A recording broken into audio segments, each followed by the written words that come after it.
విశాఖ ప్రైవేటీకరణపై ప్రతిపక్ష పార్టీ నేతలు చేస్తున్న ఆరోపణలను ఎవరూ నమ్మొద్దని గాజువాక ఎమ్మెల్యే పల్లా శ్రీనివాసరావు అన్నారు. ప్రైవేటీకరణ నినాదంతో బతకడానికి ఆరోపణలు చేస్తున్నారని పల్లా వ్యాఖ్యానించారు.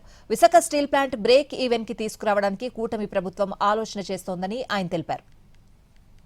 ఇబ్బంది పెట్టడం కానీ ఆ ఏజెన్సీలుగా అంతేగాని పర్మనెంట్ ఎంప్లాయీస్ ఎవరిని కూడా ఇబ్బంది పెట్టడం కానీ లేకపోతే ఏదో ప్రైవేటైజేషన్ చేస్తున్నా అంటాడు కదా, ఏ కంపెనీకి అమ్ముతున్నాం అది కూడా చెప్పాలి కదా. అపోజిషన్ వాళ్ళు చెప్తున్నారు ప్రైవేటైజేషన్ చేసేస్తున్నాం అని. మరి కొనడానికి వచ్చినటువంటి ఏజెన్సీ ఉండాలి కదా, ఆ ఏజెన్సీ పేరు చెప్పాలి కదా. కానీ ఇవన్నీ కూడా కొంతమంది ఏంటంటే ఆ ప్రైవేటైజేషన్ అనే నినాదంతో బతకడానికి ప్రయత్నం చేస్తున్నారు. దయచేసి ఇది అందరూ గమనించాలి. మా ప్రయత్నం అయితే ఈరోజు ప్లాంట్ను పరిరక్షించాలి, నడిపించాలి, లాభాలు బాటలో తేవాలి. మాకున్నటువంటి ఇంకో సమాచారం ఏంటంటే ఆ ప్లాంట్ బ్రేక్ ఈవెన్ కానీ తీసుకురావాలి అంటే బ్రేక్ ఈవెన్కి 2 బ్లాస్ట్ ఫర్నెస్లు ఫుల్ కెపాసిటీతో రన్ అవ్వాలి.